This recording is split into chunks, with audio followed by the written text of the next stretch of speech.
दोस्तों नमस्कार। मैं राधेश्याम यादव और आप देख रहे हैं मेरा विद्रोही चैनल।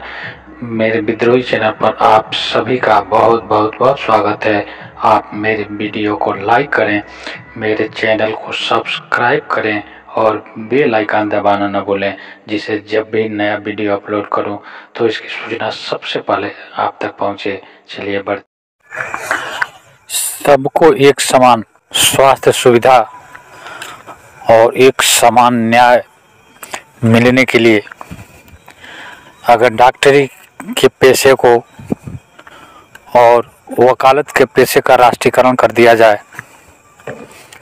तो शायद इस देश में हर आदमी को अच्छी स्वास्थ्य सुविधाएं मिल सकें और हर आदमी को न्याय मिल सके। साथ ही साथ इन व्यवस्थाओं में पारदर्शिता लाने की ज़रूरत है ताकि कोई भी डॉक्टर किसी का शोषण न कर सके, कोई भी वकील किसी का शोषण न कर सके, गलत तथ्य पेश करके किसी का शोषण न कर सके। और ये दोनों चीज़ें सामाजिक बुनियादी ढांचा को परिवर्तित करने के लिए आवश्यक हैं। मेरे विचार से इस पूरे भारतवर्ष में जितने भी डॉक्टर हैं निजी क्षेत्र के डॉक्टरों की पेशा को राष्ट्रीयकरण कर दिया जाना चाहिए। इस बात पर प्रतिबंध होना चाहिए कि कोई भी व्यक्ति स्वास्थ्य सुविधाओं के लिए किसी से कोई पैसे नहीं लेगा और कोई भी वकील किसी से पैसे लेकर के प्राइवेट वकालत नहीं कर सकता। सबका राष्ट्रीयकरण कर दिया जाए और इसका सारा वहन सरकार उठाए, तभी इस समाज में हर आदमी को अच्छी स्वास्थ्य सेवाएं और सबको न्याय मिल सकेगी। इस पूरे समाज के लोगों को, चाहे वह अमीर है गरीब है, किसी भी जाति या धर्म का है, किसी भी क्षेत्र का है, सबके लिए एक समान स्वास्थ्य व्यवस्था होनी चाहिए। एक समान न्याय पाने के लिए न्याय व्यवस्था होनी चाहिए और प्राइवेट सेक्टर के वकीलों को समाप्त करके उनका राष्ट्रीयकरण कर सरकारी वकील रखे जाने चाहिए। निजी क्षेत्र में जिस तरह से शिक्षा में होड़ मची हुई है, जिस तरह से अमीरों और गरीबों के बीच खाइयां पैदा की गई हैं, स्वास्थ्य के क्षेत्र में जिस प्रकार अमीरी और गरीबी के बीच खाई पैदा करके समाज में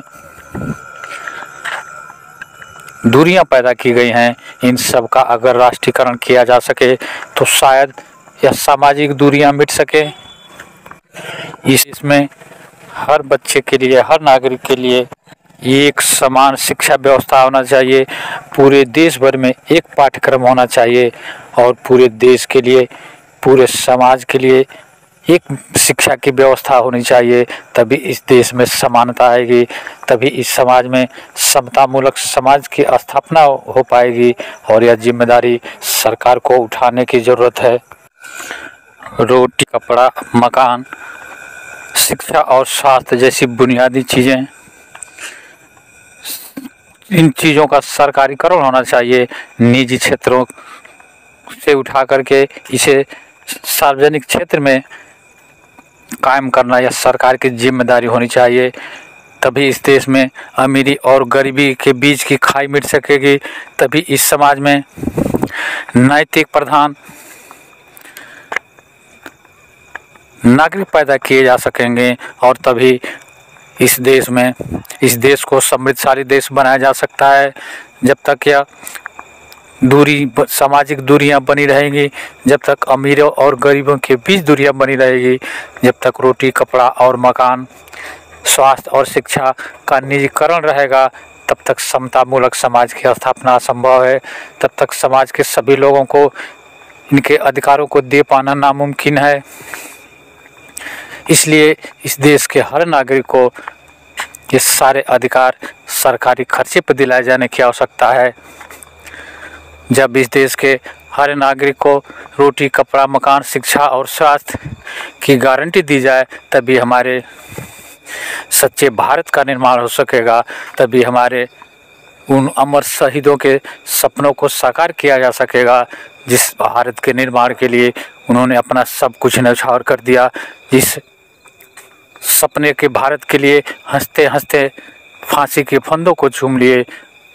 ऐसे शहीदों की, ऐसे महापुरुषों के सपनों को पूरा करने के लिए सरकार को स्वतः संज्ञान में लेते हुए जीवन की बुनियादी चीज़ें, रोटी, कपड़ा, मकान, शिक्षा और स्वास्थ्य, सबके लिए एक तरह की व्यवस्था होनी चाहिए, सबके लिए एक सुविधाएं मिलनी चाहिए, सबको एक समान शिक्षा की व्यवस्था होनी चाहिए और यह सुविधा जन जन तक पहुंचाना सरकार की जिम्मेदारी होनी चाहिए। जन जन तक पहुंचना, जन जन तक ये सुविधाएं सही रूप में पहुंचे, यह सारी जिम्मेदारी सरकार को अपने हाथों में लेना चाहिए।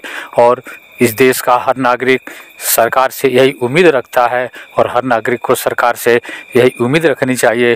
तभी हम एक महान भारत का निर्माण कर सकते हैं, तभी हम एक समृद्धशाली भारत का निर्माण कर सकते हैं और तभी हम एक ऐसे देश और समाज का निर्माण कर सकते हैं जिस समाज और देश में हर आदमी समृद्धशाली होगा, हर आदमी इंटेलिजेंट होगा और तब हमारा भारत दुनिया में नंबर 1 देश बन सकेगा।